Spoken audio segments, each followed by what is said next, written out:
August 6, 1943. The darkness was absolute. Lieutenant Commander Shunsaku Kudo stood on the bridge of destroyer Hagikaze, his hands gripping the cold steel railing as the ship cut through black water at 30 knots. Around him, the Solomon Islands night pressed in like velvet. No moon, cloud cover thick enough to smother the stars. Perfect conditions. The kind of darkness Japanese sailors had learned to love. Behind Hagikaze, 3 more destroyers maintained formation with mechanical precision, their wakes invisible in the ink-black sea. 4 ships carrying supplies and reinforcements to Japanese forces on Kolombangara Island. A standard Tokyo Express run, what the Americans called the Rat Run, the high-speed nocturnal missions that had become Japan's lifeline in the South Pacific. Kudo had made this run 17 times. He knew every coral reef, every island silhouette, every current in these treacherous waters. More importantly, he knew that American ships feared the night. Their sailors, accustomed to the safety of daylight, became cautious and slow when darkness fell. Japanese destroyers, by contrast, transformed after sunset into lethal predators. Superior optics, rigorous night training, and the deadly long-lance torpedo had given the Imperial Navy complete dominance of nocturnal combat. Tonight should have been routine. The radar operator, a recent addition to the bridge crew, manning equipment that few officers truly trusted, sat hunched over his primitive Type 22 surface search set. The glowing green screen showed nothing but sea clutter. Kudo barely glanced at it. His eyes, fully adjusted to the darkness after hours on deck, scanned the horizon with the practiced efficiency of a man who had learned to see in the dark. At 23:37 hours, the world exploded. The first salvo arrived without warning. No muzzle flash, no sound of approaching engines, nothing. One moment, empty darkness. The next, massive geysers of white water erupting around Hagikaze, each towering column illuminated from within by the orange flash of exploding shells. 6-inch rounds, maybe bigger, falling with impossible accuracy. "Hard to starboard," Kudo screamed, but his words were lost in the thunder of impacts. A shell struck Hagikaze's forward turret, and the night turned day-bright with the detonation. Shrapnel scythed across the deck, and Kudo felt something hot tear past his face. The ship heeled violently as the helmsman threw the wheel over. Through the smoke and spray, Kudo tried to locate the enemy. Nothing. The darkness revealed no shapes, no silhouettes, no betraying funnel smoke. Yet the shells kept coming, each salvo precisely adjusted, walking toward Hagikaze, like the footsteps of an invisible giant. Behind them, Arashi took 3 direct hits in rapid succession. Her magazines detonated with a roar that rolled across the water like thunder, and she broke in half, both sections already sinking as the fireball climbed into the sky. "Where are they?" Kudo shouted at his lookouts. "Why can't you see them?" But the young sailors, their night vision destroyed by the fires consuming their formation, could only shake their heads in terror. The enemy was firing from at least 12,000 meters, perhaps farther, yet hitting consistently. This wasn't suppressive fire or lucky shots. This was directed, precise gunnery in absolute darkness. As Hagikaze twisted through evasive maneuvers, taking hits with each turn, a terrible understanding began to dawn on Lieutenant Commander Kudo. The Americans weren't guessing. They weren't firing at sounds or educated estimates. They could see his ships. Somehow, impossibly, they were watching 4 Japanese destroyers maneuver through pitch-black night as clearly as if it were noon. A shell punched through Hagikaze's bridge, killing the helmsman and navigator instantly. The blast threw Kudo against the bulkhead, and as he slid to the deck, consciousness fading, his last coherent thought was a question that would haunt the Imperial Japanese Navy for the remainder of the war. How did they see us in the dark? 10,000 meters away, on the bridge of USS Dunlap, Commander Frederick Moosbrugger never took his eyes off the radar repeater screen. 4 green blips crawled across the display with perfect clarity, their range, bearing, and speed updating every few seconds. He didn't need to see the enemy ships. The SG surface search radar showed him everything. "All batteries?" he said calmly into the voice tube. "Continue fire for effect." The age of the night fighter was over. The Japanese simply didn't know it yet. Chapter 1: Masters of the Night. The genesis of Japanese night fighting supremacy. To understand the psychological devastation of that moment, when darkness itself betrayed the Imperial Japanese Navy, one must first understand what the night meant to Japanese naval doctrine. For more than a decade before Pearl Harbor, Japanese naval strategists had invested everything in a single, audacious concept. If war came with the United States, it would be won or lost in darkness. The premise was brutally logical. Japan's industrial capacity could never match American production. In a prolonged daylight slugging match, American numerical superiority would prove decisive. But night combat was different. Night combat equalized forces. Night combat rewarded skill, training, and courage over raw industrial power. And by the late 1930s, the Imperial Japanese Navy had concluded it could own the night absolutely. The foundation was optical. While American and British navies installed primitive rangefinders and fire control systems, the Japanese invested in human enhancement. Every Japanese warship was equipped with extraordinary optics. Massive 15-meter rangefinders mounted high on superstructures, precision binoculars distributed to lookouts, and sophisticated optical targeting systems that could acquire targets at extreme ranges even in low light. But hardware was only half the equation. The real advantage lay in training, exhaustive, relentless, and often brutal training that transformed ordinary sailors into nocturnal hunters. Ensign Hara Tamichi, who would survive the war to write his memoir, Japanese Destroyer Captain, described the regimen. "We trained every night for a year. Not some nights, every night. From sunset to sunrise, we practiced target tracking, formation maneuvers, and torpedo approaches. Officers who couldn't identify ship silhouettes in starlight were reassigned.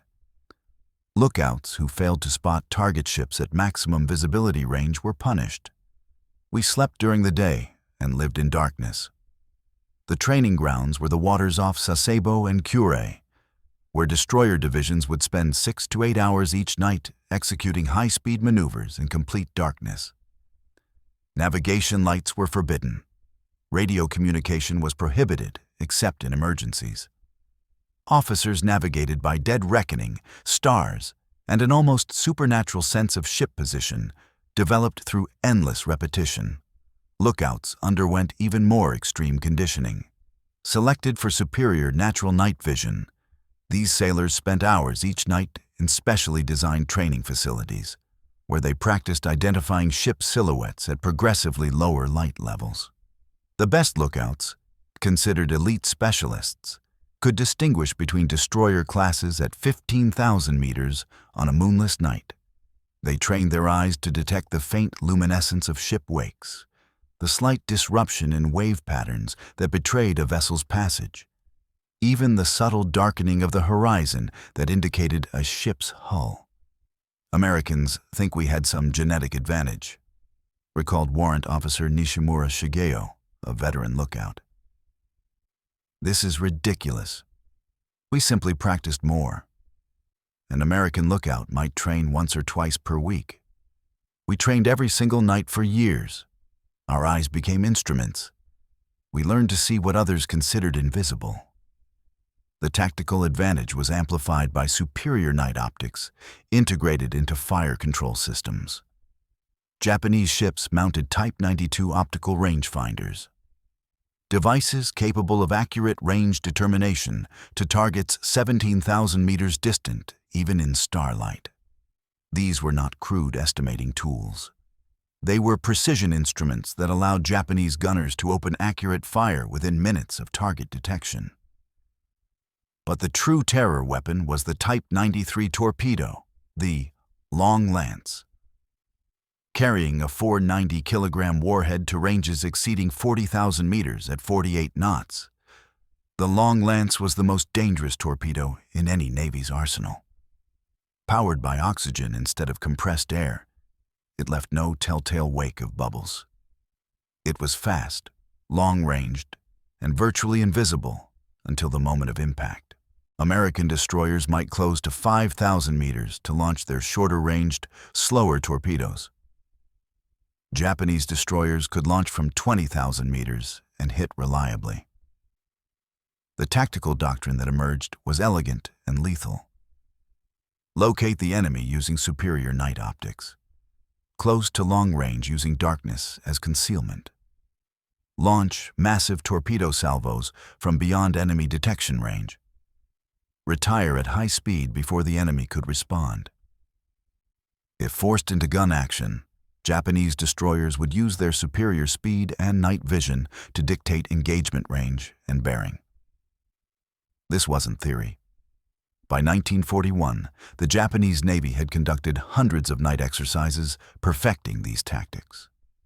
Admiral Tanaka Raizo, who would become legendary for his nocturnal operations in the Solomons, trained his destroyer divisions to launch coordinated torpedo attacks involving 12 ships simultaneously, each vessel releasing 8 long lances in synchronized salvos that could saturate an area with 96 torpedoes. The math was simple and terrifying. Even with primitive torpedo hit rates of 5%, such an attack would score 4 to 5 hits. No battle line could survive that. American naval observers who witnessed Japanese night exercises in the 1930s, during the years when such observation was still permitted, returned with worried reports. But their warnings were largely dismissed.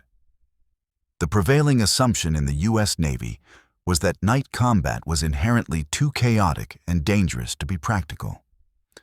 Better to avoid it entirely, wait for dawn, and use American advantages in radar, which few truly understood yet, and superior daylight fire control. This attitude was about to prove catastrophically wrong. Rai's First Blood, Savo Island, August 9, 1942. Savo Island. The invasion of Guadalcanal was just 2 days old. American Marines were ashore, vulnerable, dependent on supply ships anchored off the landing beaches. Protecting these transports was a screening force of cruisers and destroyers, some American, some Australian, commanded by British Rear Admiral Victor Crutchley. The Allied force outnumbered and outgunned any Japanese force that might intervene. But Admiral Crutchley had made a fateful assumption. The Japanese would not attack at night. Vice Admiral Mikawa Gunichi, commanding a force of 7 cruisers and 1 destroyer, had made precisely the opposite assumption. Attacking at night was the only way his outnumbered force could succeed. Mikawa's approach was textbook Japanese doctrine. His ships entered the waters north of Guadalcanal in a single column at 26 knots, maintaining absolute radio silence. Lookouts spotted the American picket destroyer, USS Blue, at Bospan 54 hours from 11,000 meters. Blue's crew, maintaining a routine patrol pattern, saw nothing. Mikawa's column slipped past in darkness. At 0:36 hours, Japanese lookouts detected the Allied screening force. 4 cruisers silhouetted against the glow of fires still burning on Guadalcanal.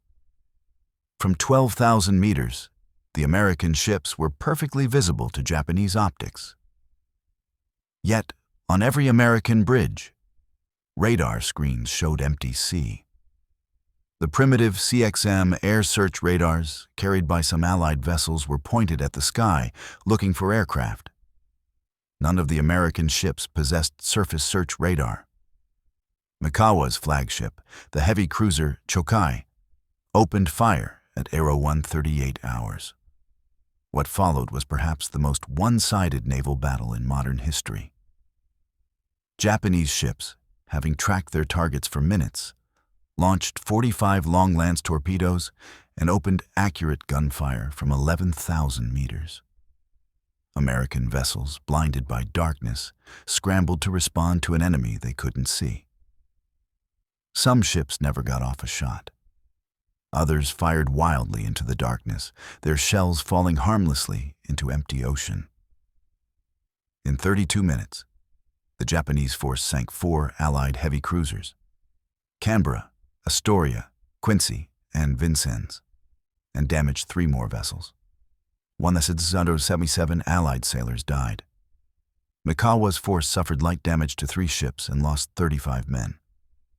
The Japanese withdrew before dawn, having achieved complete tactical surprise and total victory. Lieutenant Commander Hara, whose destroyer Shigure participated in the battle, later wrote, "It was not combat. It was execution. The Americans were blind. They staggered around in darkness while we selected targets with leisure. I felt almost guilty, like a hunter shooting penned animals. But war is war, and blindness at night is a fatal weakness." The Tokyo Express Savo Island proved Japanese night fighting doctrine wasn't just sound, it was devastatingly effective. For the next 6 months, the night belonged to Japan. The Tokyo Express, called Rat Run by Japanese sailors, became the lifeline sustaining Japanese forces on Guadalcanal.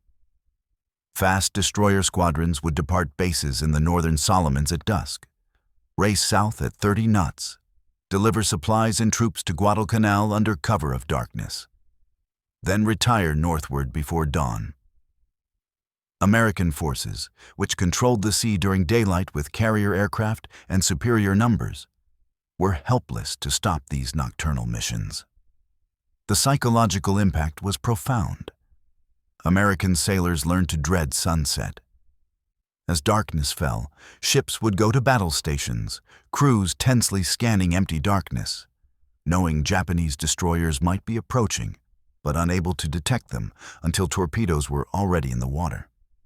The night became enemy territory, a period of vulnerability and fear.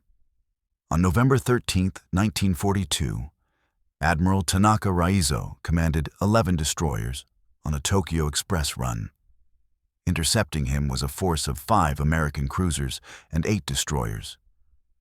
Overwhelming superiority on paper. The battle that followed, later designated the Naval Battle of Guadalcanal, demonstrated the Japanese advantage again. Though ultimately a strategic American victory, the Japanese failed to land their troops. Tanaka's destroyers fought the larger American force to a standstill, sinking or disabling multiple U.S. vessels while losing only 1 destroyer, Captain Gilbert Hoover of USS Helena later reported, "We knew they were out there. Radar showed surface contacts at 15,000 yards, but the darkness was so complete we couldn't visually acquire targets. We fired at radar contacts, but without visual confirmation, our gunnery was inaccurate. Then their torpedoes arrived. We never saw them coming." Through late 1942 and into early 1943, Japanese night supremacy continued. American losses mounted.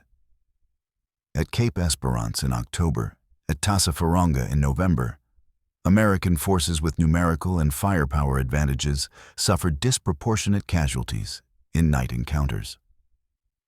Japanese torpedo attacks from long range, delivered in darkness with precision, repeatedly devastated Allied formations.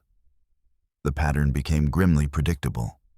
Radar would detect Japanese ships at extreme range. American vessels would open fire, but without visual confirmation, Their shooting was scattered and ineffective. Then the long lances would arrive, launched 10 minutes earlier from ranges beyond American detection, and Allied cruisers and destroyers would erupt in flame. By the time American lookouts visually acquired targets, the Japanese were already retiring at high speed into protective darkness. For Japanese naval officers, these victories confirmed their pre-war doctrine. Admiral Tanaka spoke for many when he told his staff after Tassafaronga, "The Americans have numbers and production, but they cannot see in the dark. As long as we fight at night, we will win. Darkness is our ally, our shield, and our weapon." But in laboratories and workshops across the United States, that shield was about to be shattered by a technology that would fundamentally change naval warfare: radar capable of penetrating the darkness itself. Durshadr, Chapter 2. The Price of Blindness. Learning in blood.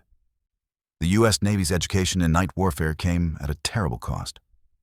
After Savo Island, the disaster at Tassafaronga proved equally devastating, not just in lives and ships lost, but in the brutal clarity it provided about American tactical deficiencies. November 30th, 1942. 5 Japanese destroyers under Admiral Tanaka were running another Tokyo Express mission to Guadalcanal. Intercepting them was Task Force 67. 4 heavy cruisers, 1 light cruiser, and 6 destroyers under Rear Admiral Carlton Wright. On paper, overwhelming American superiority. In practice, the setup for another catastrophe. Admiral Wright's force detected the Japanese ships on radar at 23,000 yards. The primitive SC air search and SG surface search radars, recently installed on some vessels, gave the Americans an advantage their predecessors at Savo hadn't possessed: advance warning. But detection and destruction proved tragically different. Wright delayed giving the order to fire, wanting visual confirmation of targets his lookouts couldn't see in the darkness. When American destroyers finally launched torpedoes, they were at extreme range and their targets were already maneuvering. The torpedoes missed entirely. Japanese lookouts, meanwhile, had visually acquired the American formation at 16,000 yards. Tanaka's destroyers were already turning to unmask their torpedo batteries. At 23:27 hours, the Japanese launched 44 long-lance torpedoes in a coordinated spread. The destroyers then retired at high speed, their mission accomplished. 8 minutes later, the long-lances began arriving. Heavy cruiser Minneapolis took 2 torpedoes forward, blowing off her bow completely. New Orleans Sama suffered the same catastrophic damage. A torpedo detonation triggered a magazine explosion that severed the ship's bow. Pensacola took 1 torpedo that killed 125 men and left her dead in the water. Northampton absorbed 2 hits and would sink 4 hours later. 4 heavy cruisers crippled or destroyed in less than 10 minutes. American return fire sank 1 Japanese destroyer. Ensign James Alden, serving aboard Minneapolis, later described the chaos. "We had radar. We knew where they were, but we couldn't translate that knowledge into effective action. Our gunners needed visual sightings to shoot accurately. Our fire control systems were designed for daylight precision work, not blind firing at coordinates on a screen. The Japanese had spent a decade training to fight blind. We'd spent a decade assuming we'd never have to." The disaster prompted a crisis of confidence. Prominent voices in the Navy argued that surface forces should simply avoid night combat entirely, concede the darkness to the Japanese, and fight only during daylight when American firepower advantages could be brought to bear.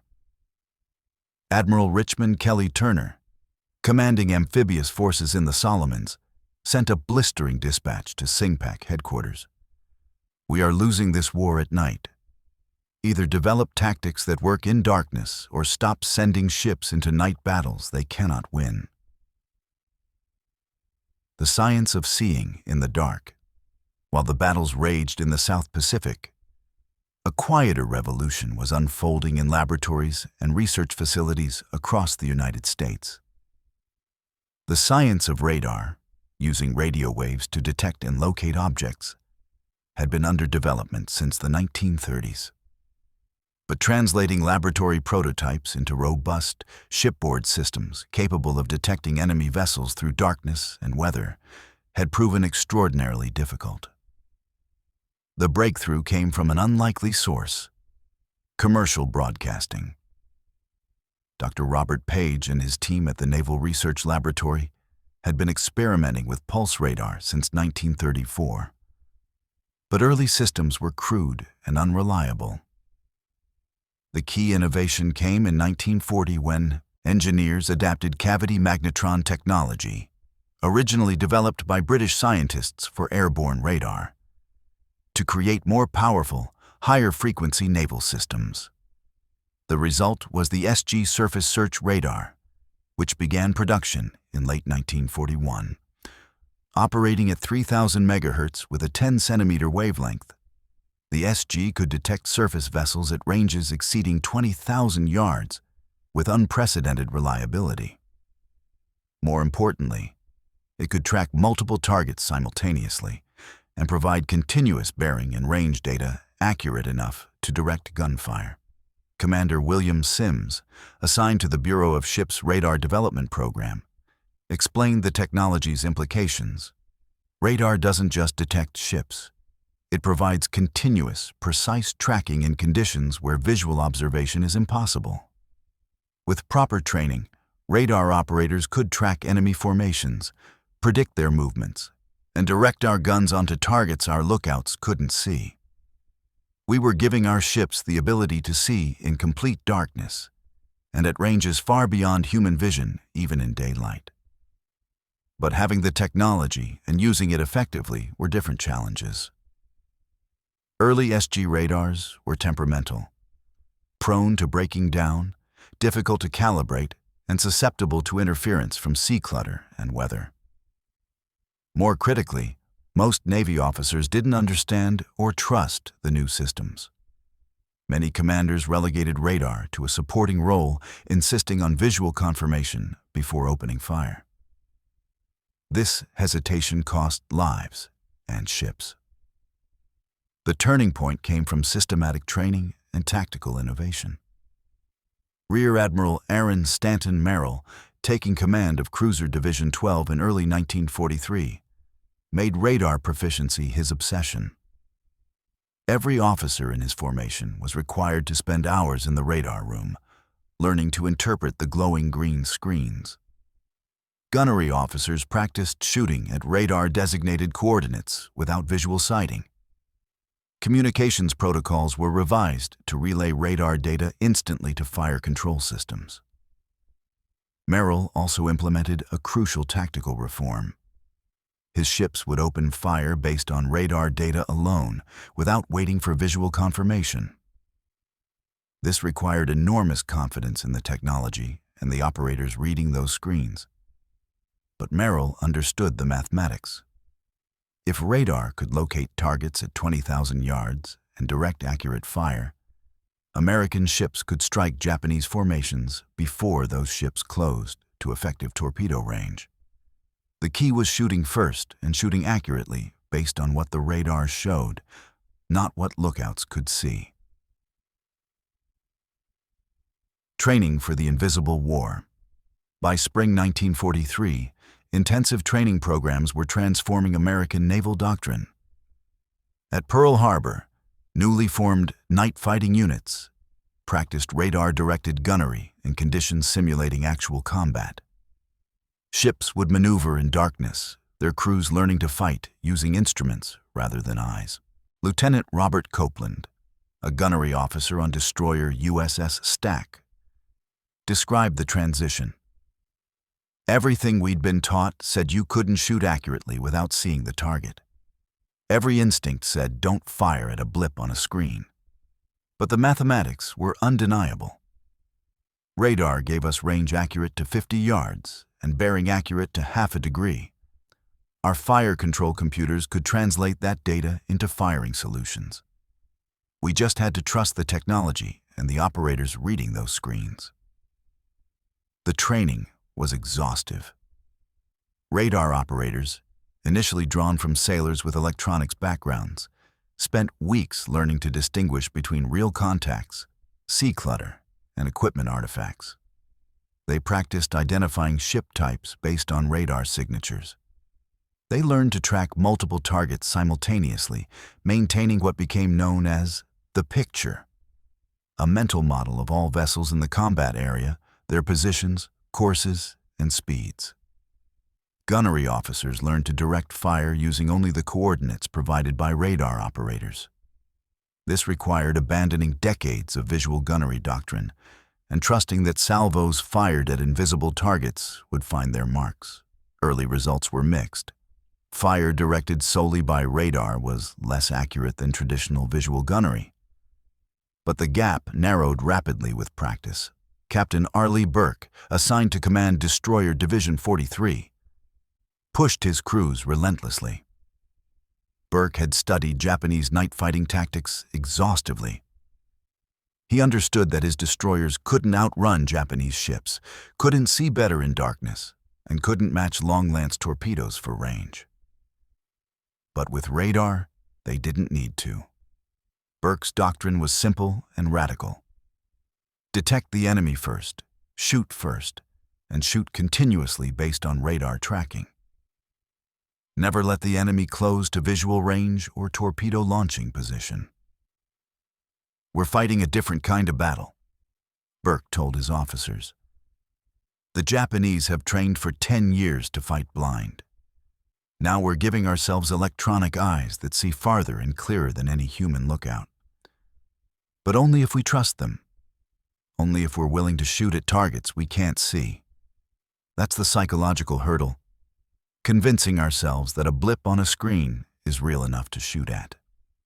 WWII, the Mk8 fire control radar. While SG radar provided detection and tracking, another technological leap solved the fire control problem. The Mk8 fire control radar, deployed beginning in mid-1942, could not only detect targets, but also track them continuously while directing gunfire corrections in real time. The Mk8 used a narrower beam than the SG, allowing it to lock on to a specific target and track its movements with precision.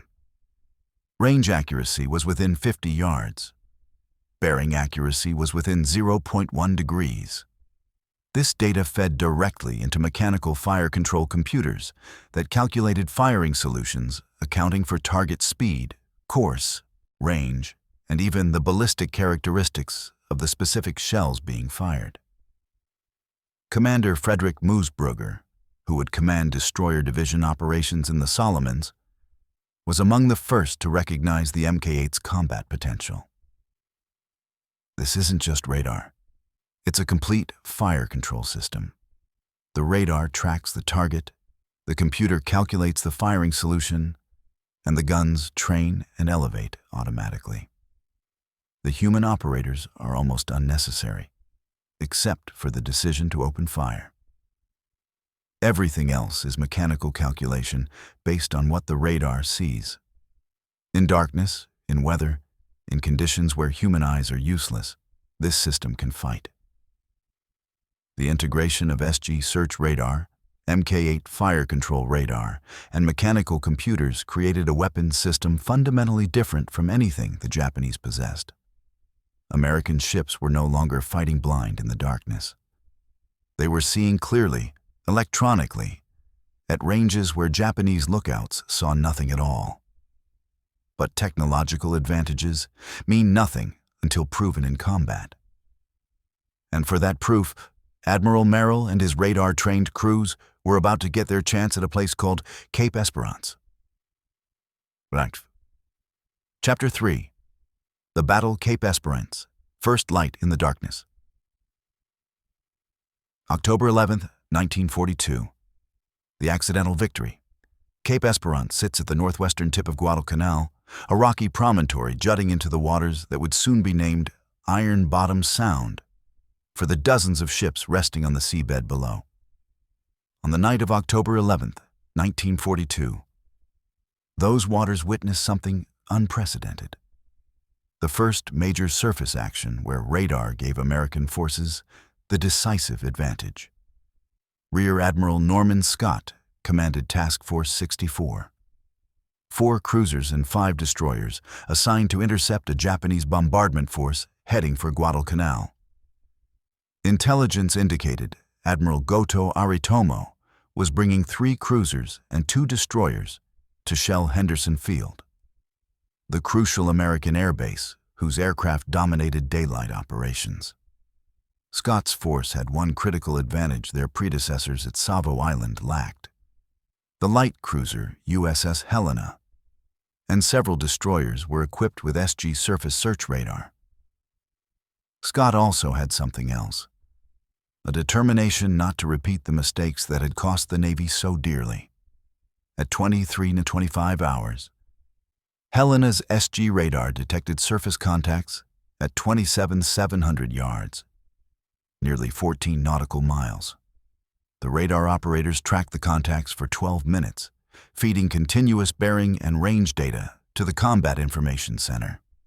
The Japanese force was approaching in single column at 20 knots, completely unaware of American ships waiting in the darkness ahead.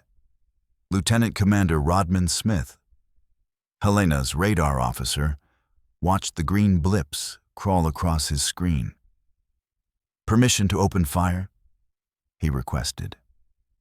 The targets were clearly defined, the range was decreasing, and fire control had a perfect solution. But Admiral Scott hesitated, wanting visual confirmation. The memory of Savo Island was too fresh. What if these were friendly ships? At 23:46 hours, with the range closed to 5,000 yards, Scott's flagship San Francisco V's finally got visual contact. "Commence firing." The night erupted in flame. Helena opened fire first, her 6-inch guns hammering out salvo after salvo directed by radar. Her shooting was devastatingly accurate. Within 3 minutes, she had scored 19 hits on Japanese flagship Aoba, setting her aflame and killing Admiral Goto. The other American cruisers joined in, their fire less accurate without radar direction, but overwhelming in volume. The Japanese response was chaos. Admiral Goto's lookouts had detected nothing until American muzzle flashes lit the darkness. The Japanese ships, perfectly positioned for their planned bombardment run, were catastrophically exposed. Heavy cruiser Furutaka took over 30 hits and would sink 2 hours later. Destroyer Fubuki was literally torn apart by a concentration of gunfire and sank within minutes. But Cape Esperance wasn't a perfect American victory. In the confusion, several U.S. destroyers blundered into the line of fire and took hits from their own side.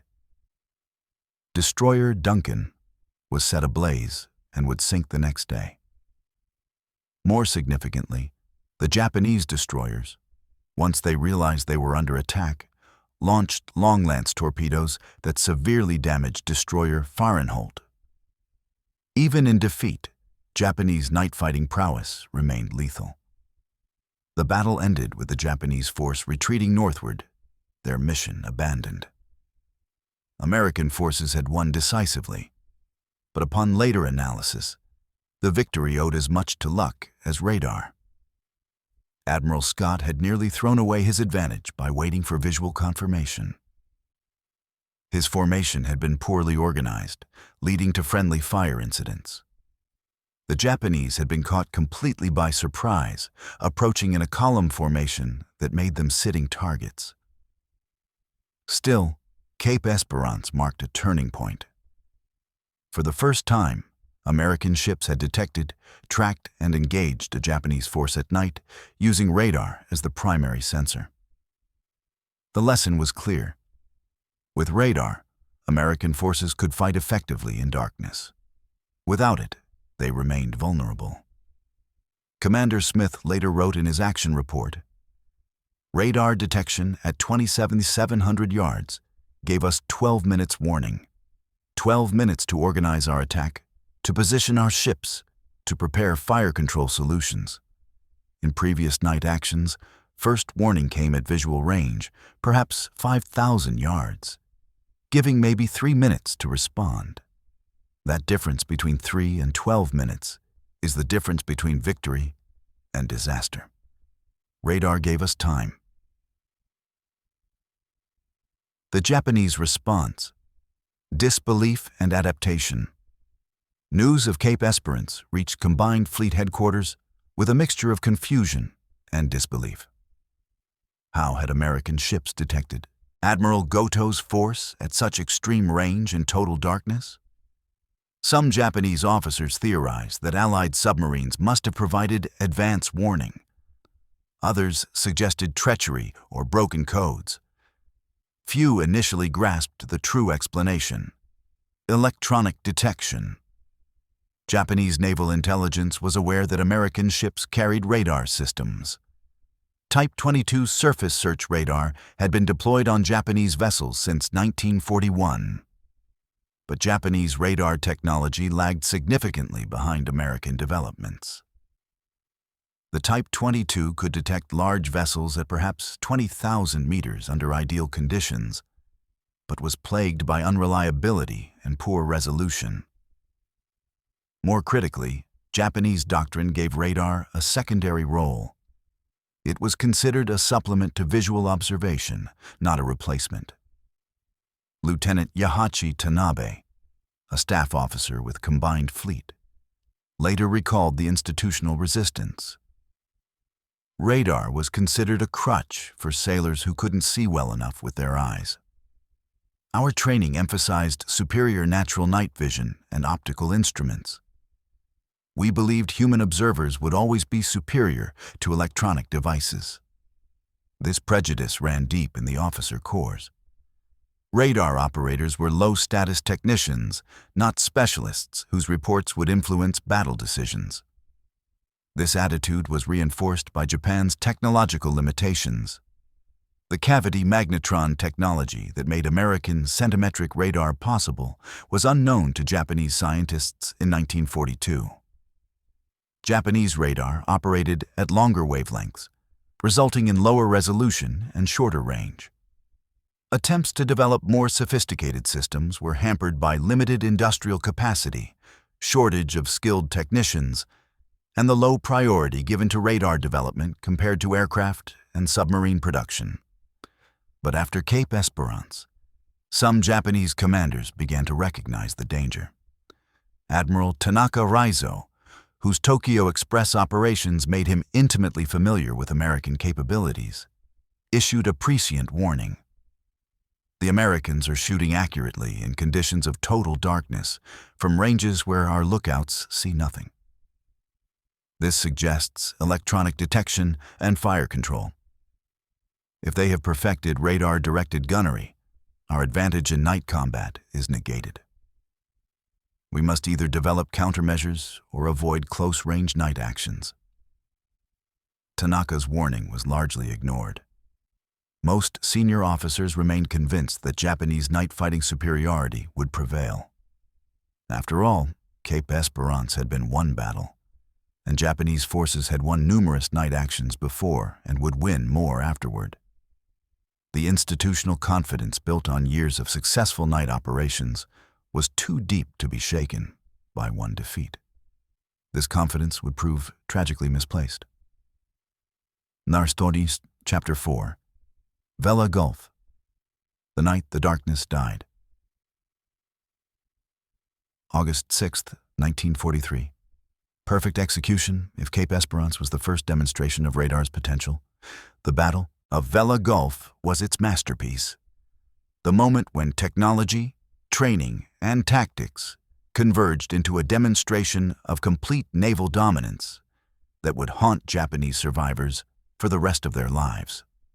Commander Frederick Moosbrugger commanded Destroyer Division 15.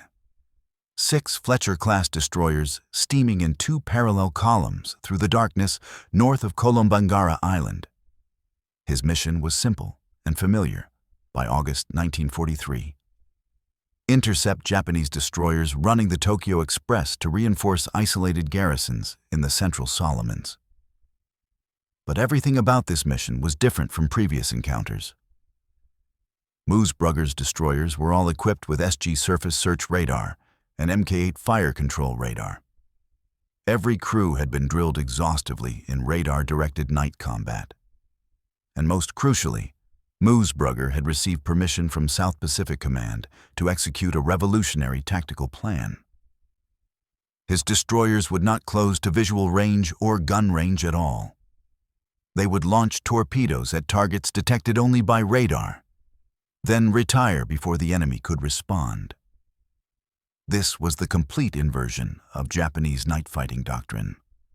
Instead of closing aggressively for decisive combat at point-blank range, American destroyers would strike from long range using electronics to guide their attack, then disengage before visual contact was made. Radar allowed American forces to fight like ghosts, seeing without being seen, striking without being struck. At 23:31 hours, USS Dunlap's SG radar painted 4 contacts at 22,000 yards, bearing 335 degrees, speed estimated at 30 knots. The contacts were clear and unambiguous. 4 Japanese destroyers running south in column formation. Moosbrugger's formation was perfectly positioned to intercept, approaching from the southwest with the Japanese force crossing ahead. In the Combat Information Center of Dunlap, radar operators tracked the targets with calm precision. Lieutenant James Armstrong called out continuous updates. Range 20,000 yards and closing. Target course 175, speed 30 knots. Formation appears to be column, spacing approximately 800 yards. Moosbrugger's decision was instantaneous. All ships will approach to 12,000 yards, launch torpedoes, then retire at maximum speed. Radar plot will coordinate launch point. No gun action unless necessary. We hit the Manasta